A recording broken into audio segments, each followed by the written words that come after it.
ওং অজ্ঞানতিমিরান্ধস্য জ্ঞানাঞ্জনশলাকয়া চক্ষুস্ফুলিঙ্গং যেন তস্मै শ্রী গুরবে নমঃ।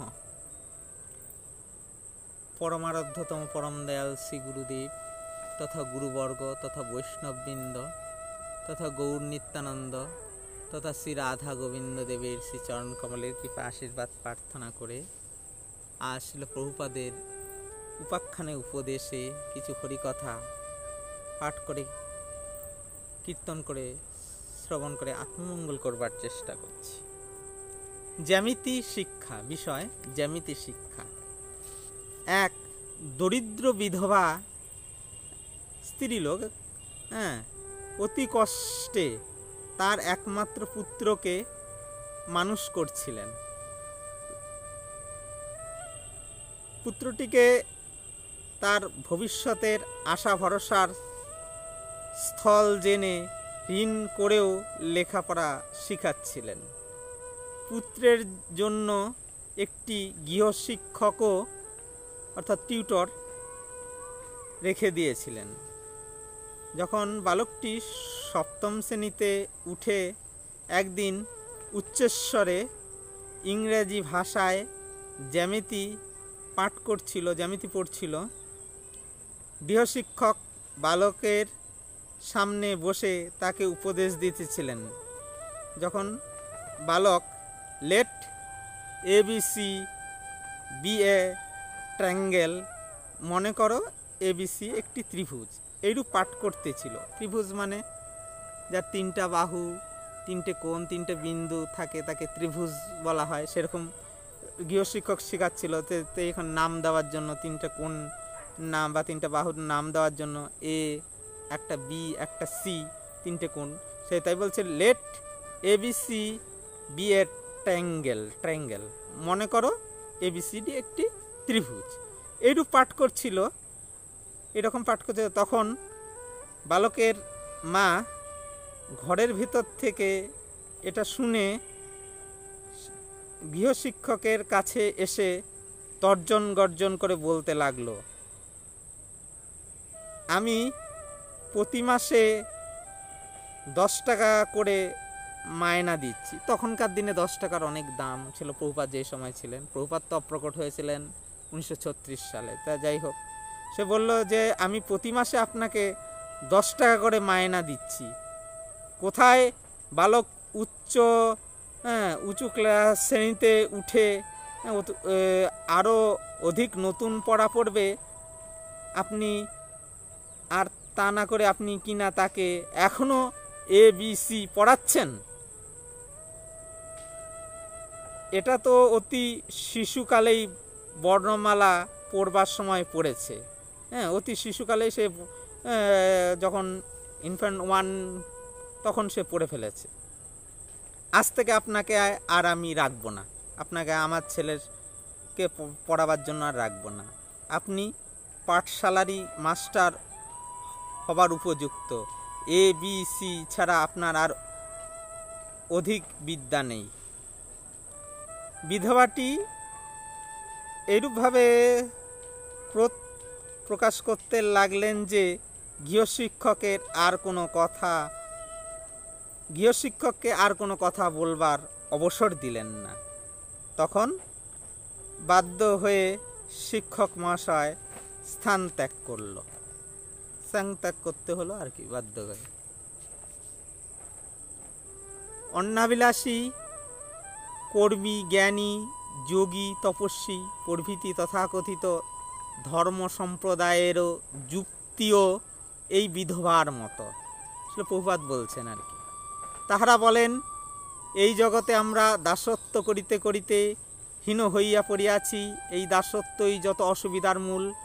ধর্মরাজ্যে প্রবেশ করিয়াও যদি দাসত্ব স্বীকার করিতে হয়, এমনকি মুক্তি লাভের পরেও যদি ভগবানের সেবা অর্থাৎ দাসত্ব করিতে হয়, তবে আমাদের উন্নতি হইল আর কি। আমরা যখন অজ্ঞান থাকি, মায়াবদ্ধ থাকি, তখন আমাদের দাস মনোভাব প্রবল হয়, কিন্তু মুক্তি লাভ করিলে আমি ব্রহ্ম এইরূপী উপলব্ধি হইবে।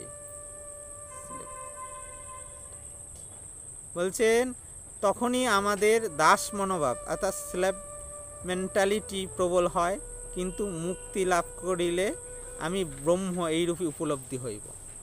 যারা ব্রহ্ম উপাসক, ভগবান ত্রিবিধ প্রকার আছে, বদন্তি তত্ত্ববিদস তত্তত্ত্বং যজ্ জ্ঞানম অদ্বয়ম ব্রহ্মেতি পরমাত্মেতি ভগবানেতি শব্দতে বা কথ্যতে। তো যাই হোক, ভাগবতে এই শ্লোকটা আছে ভগবানের ত্রিবিধ রূপ, এক আছে ব্রহ্ম, একটা হচ্ছে পরমাত্মা, আর একটা হলো স্বয়ং ভগবান। ব্রহ্ম কি? ভগবানের যে অঙ্গের ছটা বা জ্যোতি, এইটা হলো ব্রহ্ম। আর পরমাত্মা, পরমাত্মা একটা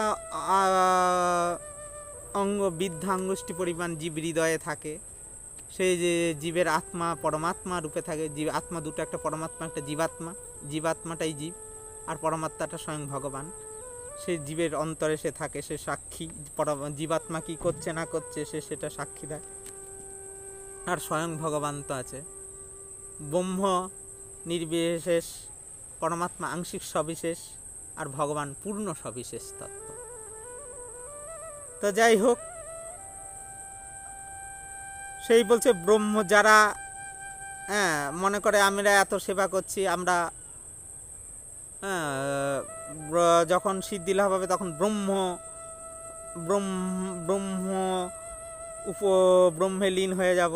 যখন যারা ব্রহ্ম উপাসক, ভগবানের জ্যোতির ভজনা করে, তারা মুক্তি পাওয়ার পর যখন ব্রহ্ম সাধনা করে, ব্রহ্ম সাধনায় সিদ্ধি পাওয়ার পর তারা অন্তকালে কি হচ্ছে, ব্রহ্মের সঙ্গে লীন হয়ে যায়।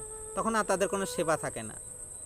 দেখেন, মানুষ যখন এক জায়গায় বসে থাকে কোনো কিছু, তখন কিছু আনন্দ পায় না। মানুষটা যখন এক জায়গায় থেকে আরেক জায়গায় যায়, সেবা করে, এই কাজ করে সেই কাজ করে, তখন সে একটা আনন্দ পায়, বা তার তখন থেকে সময় কাটায়। একঘেয়ে বসে থাকলে মানুষের সময় কাটতে চায় না। তো যাই হোক, সেই যারা ব্রহ্মের উপাসনা করে, তারা ব্রহ্মের মধ্যে সেই ভগবানের অঙ্গ ছটার মধ্যে সে লীন হয়ে যায়। যেমন ধরেন কামারশালা, কয়লার আগুনের মধ্যে লোহা ঢুকিয়ে দিলে, কামারশালা যখন লোহাটাকে লাল করে তারপর পিটিয়ে নানান রকম জিনিস তৈরি করে, কোদাল, দাও তৈরি করে, প্রথমে লোহাটাকে গরম করে লাল করে সেটাকে নরম করে নেয়, তারপরে সে পিটিয়ে তৈরি করে। তেমনি কয়লার আগুনটা লাল, তার মধ্যে লোহাটা ঢুকিয়ে দিলে যেমন লাল হয়ে গেল, লোহাটাও লালে একসঙ্গে মিশে গেল, তখন আর লোহাটাকে দেখা যায় না। তেমনি যারা ব্রহ্ম উপাসক, ভগবানের ছটায় অঙ্গ ছটায় জ্যোতিতে সেও তা মিশে গেল, সেও জ্যোতিতে মিশে গেল, সে ভগবানের সঙ্গে মিশে গেল, সে বসে গেল। তখন আর তার ফাংশন থাকে না, সেবা থাকে না।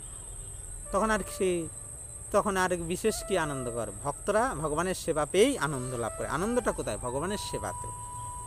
তাই আমি ব্রহ্ম, মুক্তি লাভ করিলে আমি ব্রহ্ম এইরূপ উপলব্ধি হইবে। শুদ্ধ ভক্তগণ এইরূপ যুক্তি শ্রবণ করিয়া বলেন যে ভক্তি বা ভগবানের সেবা চেতন জীবাত্মা নিত্যবৃত্তি, সেই ভক্তি সাধন ভক্তি, ভাব ভক্তি, প্রেম ভক্তি, এই তিন অবস্থায় প্রকাশিত। ইহাই ভক্তির নিত্যত্ব স্থাপন করে। সাধনকালে যে কৃষ্ণের দাসত্ব, তাহা সাধন ভক্তি, আর মুক্তি হইয়া সিদ্ধি অবস্থায় যে কৃষ্ণের সাক্ষাৎ দাসত্ব তাহা বা সেবা, তাহা প্রেমভক্তি। মুক্ত অবস্থায় যে ভগবানের দাস্য, তাহাই অপ্রতিহত সেবা। বর্ণ পরিচয়কালে ABCD বা ক খ গ ঘ শিক্ষা করা যায়। আবার বিশ্ববিদ্যালয়ের সর্বোচ্চ পরীক্ষায় উত্তীর্ণ সর্বাপেক্ষা বড় পণ্ডিত হইয়াও সেই বর্ণমালারই বিলাস বা বিচিত্রতাই আলোচনা করিতে হয়। যাহারা নির্বিশেষবাদী, তাহারাই বিধবার যুক্তি নেয়।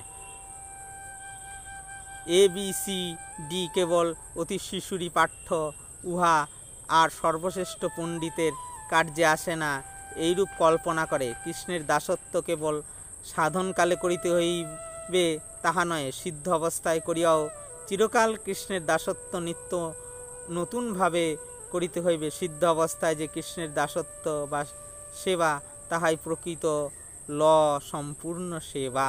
মায়ের দাসত্ব ও কৃষ্ণের দাসত্ব এক নহে। বাঞ্ছাকল্পতরুভ্যশ্চ কৃপা সিন্ধুভ্যেব পতিতানাং পাবনেভ্যশ্চ।